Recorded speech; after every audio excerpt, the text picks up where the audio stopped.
اور انا نحن نزلنا ذکر و انا لہ لحافظون. نہ صرف یہ کہ اللہ سبحانہ تعالیٰ نے اس کی حفاظت کا ذمہ لیا بلکہ اللہ سبحانہ تعالیٰ نے تو چیلنج بھی کیا ہے کہ ان کنتم فی ریب مما نزلنا علی عبدنا فأتوا بسورۃ من مثلہ. ٹھیک ہے, اگر تم اس چیلنج کو, تو یہ دیکھیں اللہ سبحانہ تعالیٰ نے جن بچوں کو یہ اسلام قبول کرنے کی توفیق عطا فرمائی ہے انہوں نے اسلام کو پڑھا ہے, سمجھا ہے, جو تصور کتاب ہے اسلام کا, جو تصور قرآن ہے, جو اس کے حقائق ہیں, اگر ان کو پتہ ہے تو یہی ان کے لیے متاثر کن چیزیں ہیں کہ جس کی وجہ سے یہ اپنے آبائی دین کو بھی چھوڑ کے ہلکا بگوش اسلام ہوئی ہیں. شاید ہم پرانے مسلمان اس لیے اسلام ان کو جو ہے وہ متاثر نہیں کرتا کہ ممکن ہے کہ ہم نے اسلام کو پڑھا نہیں ہے, سمجھا نہیں ہے. تو سچی بات ہے کہ یہ بہت جامع تصور اور جامع تعریف آپ نے کی. اللہ تعالیٰ آپ کو جزائے خیر عطا فرمائے. قرآن اللہ کا کلام ہے, یہ محض دعویٰ نہیں ہے, یہ دلیل دیتا ہے کہ اس میں آپ کو کوئی بھی کنٹرڈکشن نہیں ملے گی. اور واقعی یہ دلیل ہے, دراصل یہ دلیل ہے کہ اس میں آپ کو کوئی کانٹرڈکشن نہیں ملے گا. اس اللہ سبحانہ تعالیٰ کا یہ جو ہے وہ دعویٰ ہے, اور اگر کوئی اپنے دعوے میں سچا ہے تو ٹھیک ہے, ہا برہانکم ان کنتم صادقین. اگر تم اپنے دعوے میں سچے ہو کہ اس میں کوئی تضاد ہے یا یہ اللہ کا کلام, تو پھر دلیل پیش کرو. اور اس کی تعلیمات بہت واضح ہیں کہ ایک اللہ پر ایمان لانا ہے, تمام نبی اکرام پر ایمان لانا ہے, تمام آسمانی کتابوں پر ایمان لانا ہے, حلال اور حرام میں فرق بتایا ہے. الحمدللہ, بالکل. بلکہ اللہ سبحانہ تعالیٰ جب فرماتے ہیں کہ الیوم اکملت لکم دینکم واتممت علیکم نعمتی ورضیت لکم الاسلام دینا, کہ ہم نے تمہارے لیے تمہارا دین مکمل کر دیا ہے اور اس نعمت کو بطور دین تمہارے لیے پسند کر لیا.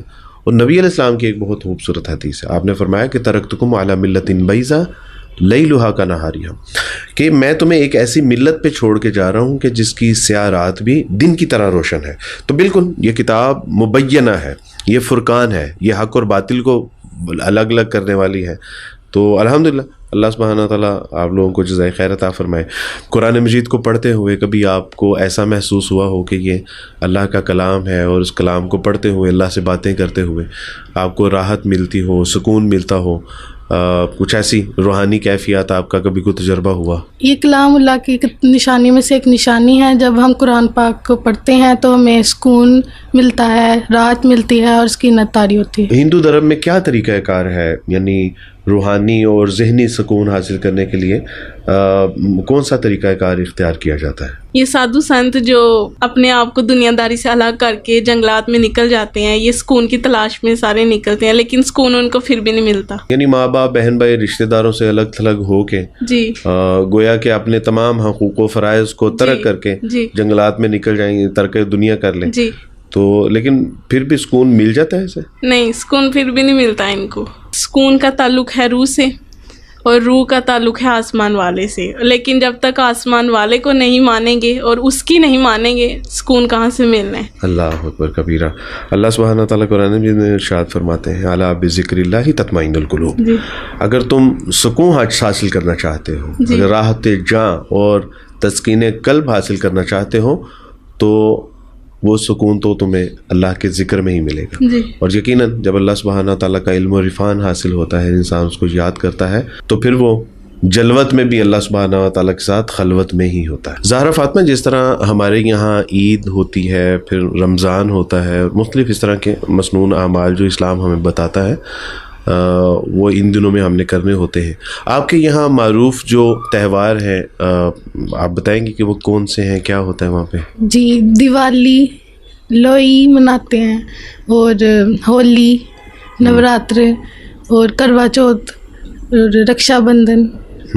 تو یہ اس پہ کیا ہوتا ہے, ہولی پہ کیا کرتے ہیں آپ لوگ؟ رنگوں کے ساتھ کھیلتے ہیں. یہ ہمارا مذہبی تہوار ہے, اور ہمیں بہت حیرانگی ہوتی ہے جب ہم دیکھتے ہیں کہ کالجز میں, یونیورسٹیز میں یہ تہوار مناتے ہیں مسلمان. ہم ہندوؤں کے یہ نہیں مناتے ہیں, ہمارا مذہبی تہوار ہے, حالانکہ ہم یہ مناتے نہیں ہیں, تو وہ مسلمان ہو کے یہ تہوار. اس کا مقصد کیا ہوتا ہے اس کو تہوار کو منانے کا؟ یہ ہماری کتابوں میں اس کی تاکید کی گئی ہے کہ رنگوں کے ساتھ کھیلنا اپنے دیوتا کو خوش کرنے کے لیے. یعنی یہ رنگوں کے ساتھ کھیلنا, دیوتاؤں کو خوش کرنا, یہ مقصد ہے اس کا. اور کتابوں میں اس کی جو ہے وہ تاکید آتی ہے. اور یہاں پہ ہم مسلمان اس تہوار کو جو ہے وہ جانے انجانے میں منا رہے ہیں. بہرحال یہ بات قابل افسوس ہے. اور دیوالی پہ کیا ہوتا ہے جی؟ دیے جلاتے ہیں. دیوالی پہ دیے جلانے ہوتے ہیں, رکشا بندھن میں جو ہے وہ بہن بھائی کے وہ ایک عہد و پیما ہوتا ہے, اور نواترا میں یہ 9 دن کے ورت ہوتے ہیں وہ رکھتے ہیں, یعنی روزوں کی طرح ورت ہوتے ہیں وہ رکھنے ہوتے ہیں. آپ کے یہاں بھی یہ بات ہے کہ جب آپ ورت رکھتے تھے تو کچھ کھانا پینا نہیں ہوتا تھا؟ نہیں, رات کو جب چاند نکلے تو پھر کھانا پینا اس کے ساتھ. تو کروا چوتھ بھی تو کچھ اسی طرح کی ایک رسم تھی کہ وہ بھی وہ شادی شدہ عورتیں رکھتی ہیں. اچھا, وہ شادی شدہ عورتوں کے لیے ہے. ثانیہ, پاکستان میں تقریباً کتنے ہندو آباد ہیں؟ پاکستان میں تو ناظرین زیادہ ان کی تعداد جو ہے وہ کن علاقوں میں پائی جاتی ہے؟ سب سے زیادہ تعداد سندھ میں پائی جاتی ہے, اور اس کے بعد سیالکوٹ, ظفروال, نارووال, ان علاقوں میں جی پائی جاتی ہے. اور ظاہر ہے پھر تھوڑی تھوڑی تعداد میں تو پھر پاکستان کے مختلف علاقوں میں یہ پائے جاتے ہیں. جی. ظاہر فاطمہ, کیا سمجھتے ہیں کہ پاکستان میں رہنے والے ہندو جو ہیں مسلمانوں کی طرف سے کسی طرح کے مسائل کا سامنا ہے ان کو؟ الحمدللہ کافی عرصے سے ہم پاکستان میں ہندو کمیونٹی کی حیثیت سے رہ رہے ہیں, کبھی ایسا نہیں ہوا کہ مسلمانوں کی طرف سے کوئی برے رویے کا سامنا ہوا ہو. الحمدللہ. لیکن کہا جاتا ہے کہ پاکستان میں اقلیتیں جو ہیں وہ غیر محفوظ ہیں, ہندو ہوں عیسائی ہوں, تو یہ جو ہے وہ یہاں پہ ان کے لیے مسائل ہیں. نہیں, ایسی تو کوئی بات نہیں ہے, ہمیں تو پورے حقوق ملتے ہیں ادھر پاکستان میں. یہ محض ایک پروپیگنڈا ہے, جیسے ہمارے پڑوسی ملک ہندوستان میں اقلیتوں کے ساتھ ہو رہا ہے. الحمدللہ پاکستان میں تو ایسی کوئی صورتحال نہیں ہے. الحمدللہ, اللہ کا شکر ہے. اور میرا خیال ہے کہ آپ ہندو کمیونٹی سے تعلق رکھتی تھیں جی, اور آپ کی گواہی سب سے زیادہ معتبر ہوگی, بجائے یہ کہ ہم جو ہے وہ اسلام کے قصیدے پڑھتے رہیں, مسلمانوں کے قصیدے پڑھتے رہیں. تو لیکن جب وہ غیر مسلم یا اقلیتیں جب اسلام کی, مسلمانوں کے بارے میں یا پاکستان کے بارے میں کوئی بات کرتی ہیں تو میرا خیال ہے کہ یہ زیادہ اوتھینٹک بات ہوتی ہے. ثانیہ, آج بھی جو پاکستان میں ہندو کمیونٹی ہے وہ اپنے مردوں کو جلاتے ہی ہیں یا کچھ لوگ جو ہے وہ دفناتے بھی ہیں؟ جی بالکل, آج بھی ہندو مت میں مردوں کو جلایا جاتا ہے. لیکن جہاں پہ شمشان گھاٹ نہیں ہوتے وہاں پاکستان میں ہندو اکثریت جہاں رہتی ہے وہاں شمشان گھاٹ ہوتے ہیں, اور وہاں ہی چتا کا انتم سنسکار کیا جاتا ہے.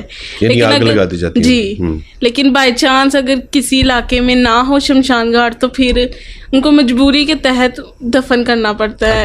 جی, یہ جب انتم سنسکار کیا جاتا ہے, آگ لگائی جاتی ہے چتا کو, تو اس کے بعد کے عوامل کیا ہوتے ہیں؟ اس کے بعد 2 یا 3 دن بعد اس کی جو ہڈیاں ہوتی ہیں ان کو پھول کہتے ہیں, اور ایک برتن میں ڈال کے اور اس کو اوپر سے باندھ بھی دیتے ہیں, اور ایک سمندر یا دریا میں جو ہے اور اس کو بہا دیتے ہیں. جی, اس کے بعد پھر یہ تیسرے دن عمل ہوتا ہے. جی, اس کے بعد 7واں 10واں اور 40واں, اور پھر اس کے بعد سال برسی. زہرا فاطمہ, آپ کے خاندان کا تعلق کس ذات کے ساتھ تھا؟ آریہ سماج کے ساتھ. آریہ سماج کے ساتھ. ویسے ہندوؤں میں ذات پات کو لے کے یعنی بہت اہتمام کیا جاتا ہے, یعنی اس کے بارے میں آپ کچھ بتائیں گے؟ ہمارے یہاں سب سے اونچی ذات برہمن کی ہے, اور ان کو دیوتا کی اولاد سمجھا جاتا ہے, اور سب سے نچلی ذات شودر ہے, ان کو برہمن کی خدمت کے لیے پیدا کیا ہے, یہ سمجھا جاتا ہے. اور ان کے کوئی جان مال لوٹ لے تو ان سے کوئی یعنی جان مال عزت آبرو اگر مجروح کی جائے تو چونکہ پیدا ہی ان کی خدمت کے لیے کیے گئے ہیں. ہندوستان میں جو سب سے زیادہ یعنی اسلام قبول کرنے والوں کی تعداد ہے وہ یہ شودر ہی ہیں. چونکہ اسلام میں الحمدللہ اللہ کا شکر ہے کہ کوئی ذات پات کا تصور نہیں ہے. نبی علیہ السلام نے فرمایا کہ تم میں کوئی یعنی کسی کالے کو گورے کے اوپر, گورے کو کالے کے اوپر, امیر کو غریب کے اوپر, غریب کو امیر, کوئی فوقیت نہیں ہے. اگر کسی کو کوئی فوقیت ہے تو وہ ہے جو اللہ سے زیادہ ڈرنے والا ہے, اللہ کا تقوی اختیار کرنے والا, اس کی عبادت کرنے والا ہے. تو شاید یہی وجہ ہے کہ جب غیر مسلموں کو پتہ چلتا ہے کہ اسلام میں کچھ اس طرح کی رسم و رواج نہیں ہے تو الحمدللہ زیادہ متاثر ہوتے ہیں اس سے. الحمدللہ اسلام میں تو